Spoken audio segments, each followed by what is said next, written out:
get your interactive notebooks open to the next page, and I have this prediction sheet that I passed out to everyone.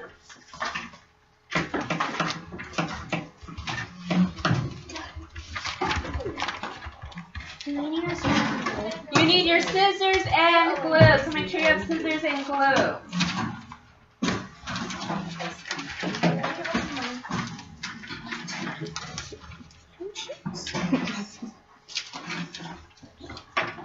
I don't have glue. You can borrow someone next to you. Oh! Okay, come on, let's go. In 5. Who does not have glue? Does anyone need glue? If you need glue, come to me. Bring it back to me. See, 4. Black scissors and glue, and everything should be to the side. When you're done, go. Anybody else glue? Anybody else glue? Cadence, Dad, bring it back to me when you're done. It is not yours to keep. If we can get some glue. He's fine. If he's got those, that's fine. Okay. Let's see. So today we're going to be talking about making predictions. What does it mean to make a prediction? Like To guess something.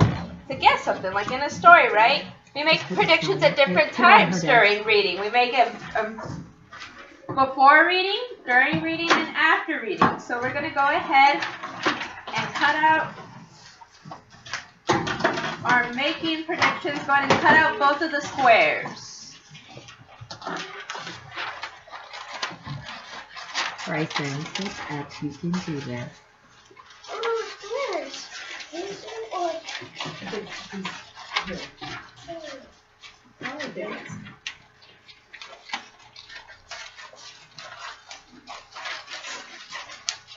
Why do you call it interactive? Because you can move the flaps and interact with the actual notebook.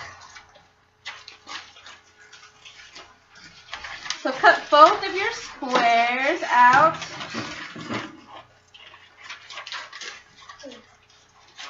Oh. See how we have 2?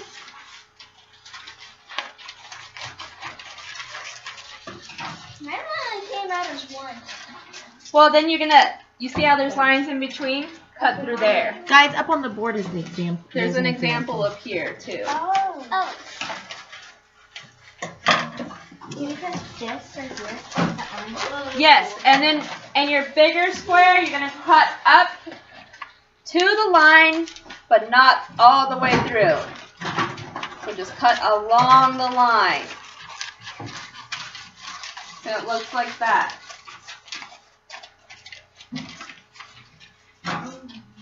Yeah, it looks like Lego. Didn't we color it? Yeah, it does. Well, we're gonna get this stuff ready and then give you a chance to color. Okay, so if you have those cut out, go ahead and glue. Glue down just this part, just the top part. Glue it down.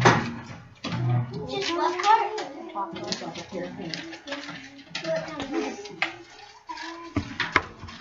Just the top part. This? Perfect.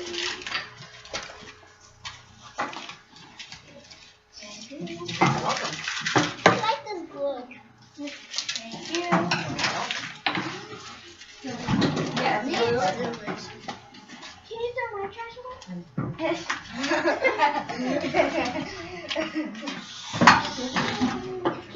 Okay, then underneath, glue just the top part again, just like Mrs. Biddle's example.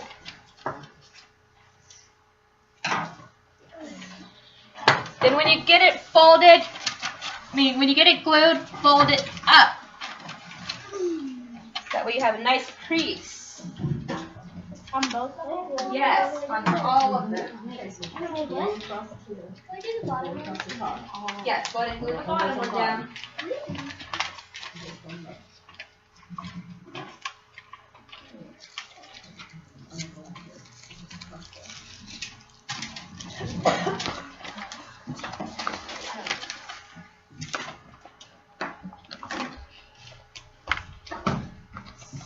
So when we all have our flaps glued,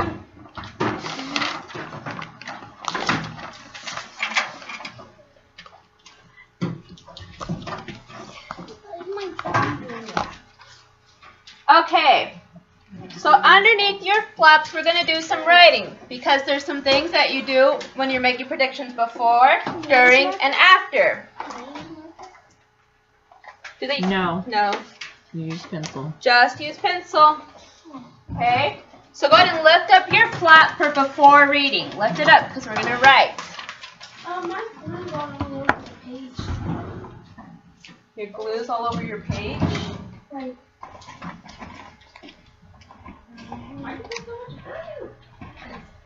Okay, well, let's see. Just hold it up like that. We're writing under here right now, okay? Okay, so underneath making predictions, you're going to look at the book before reading. So right. Here's some markers right here. Do you have to write cursive? You can write prints for this. Look at book. You will also make predictions what will happen in the book, about what will happen in the book, okay? So right, make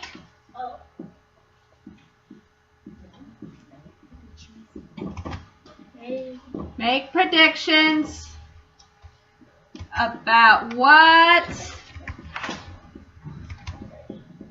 will happen in the book.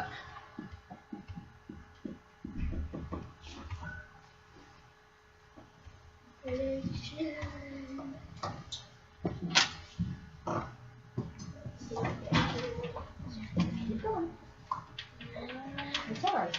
It's okay. You can still read it. What will happen in the book? What will happen in the book? Yep, looks good.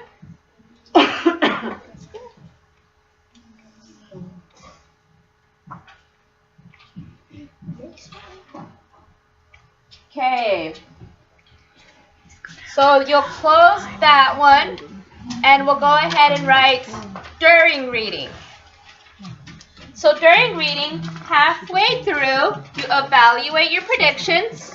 You ask, are they accurate? And what do you want to change? Does everyone have this? Yes. Yeah. Anyone still writing? Perfect. I'll scooch over.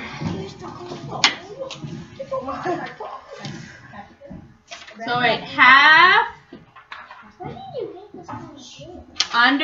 during reading, halfway through.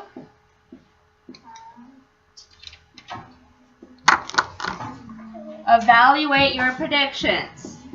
Evaluate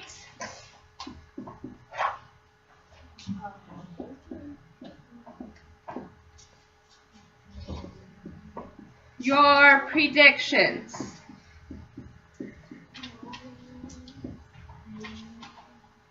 So put ... You will ask, are they accurate?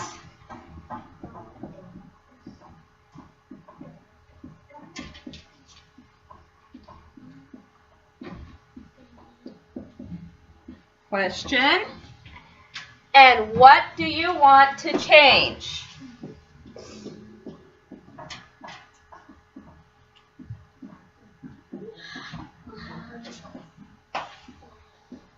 What do you want to change? Question.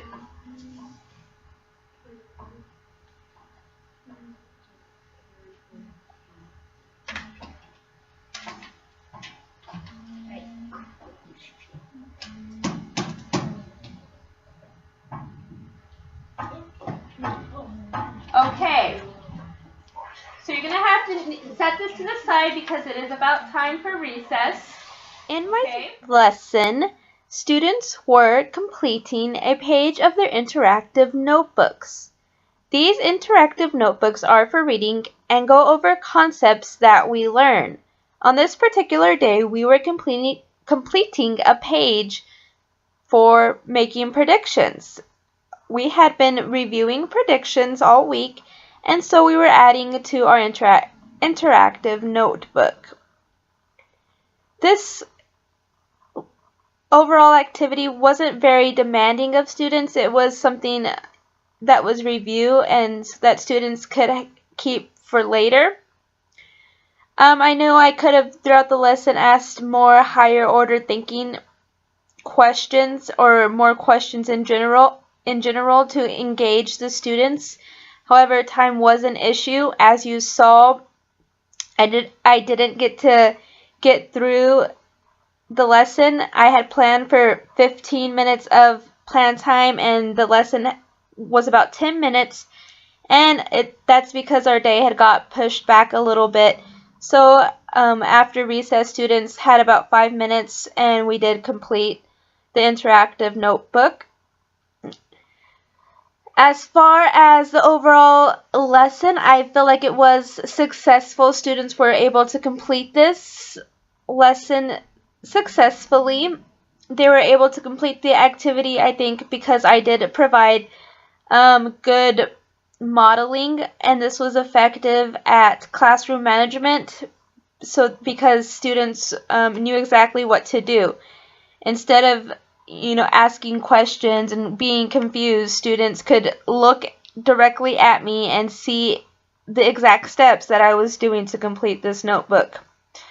I also really worked on proximity while teaching this lesson because I wanted to make sure that students were on task. I wanted to make sure that the students were completing the lesson accurately.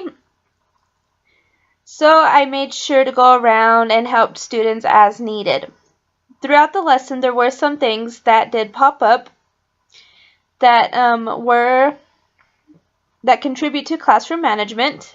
In one instance, a student got up out of his seat and started laughing, and I did shush him. This probably wasn't really effective for me to do. It wasn't effective for me to shush him, although it did work because he did sit down and was quiet. But I could have maybe used proximity to go closer to him to tell him, hey, you need to sit down and stay on task. I noticed that while I was doing my lesson, our para actually went around and was picking up trash that the students had left on their desk. And this was really helpful for classroom management. I didn't know that she had went around picking up the trash, but I can see how it's really helpful because students could have gotten up out of their desk and been disruptive instead. So that really helped to prevent these kind of behaviors. So in the future, maybe I can go around picking up trash, or I can have students get up out of their desk and one at a time to go dump their trash. Another thing that had happened during my lesson was that a student had spilt glue all over his paper. And you hear him say that in the video that he spilt glue. And I did say to him jokingly, "Why did you spill your glue everywhere?" I said this because the student is a little ornery and he does, do things for attention. He more than likely spilt the glue to be funny or, to get the attention. So I really didn't give him, or give him the negative attention that maybe he wanted. Instead, I told him, oh, just push it to the side and you can keep writing. So that was pretty effective, and I think that can be beneficial to keep in mind when dealing with the student in future lessons. Overall, the classroom management was successful because I used proximity and direct modeling. There were a few things that I could have changed, but overall this lesson was successful.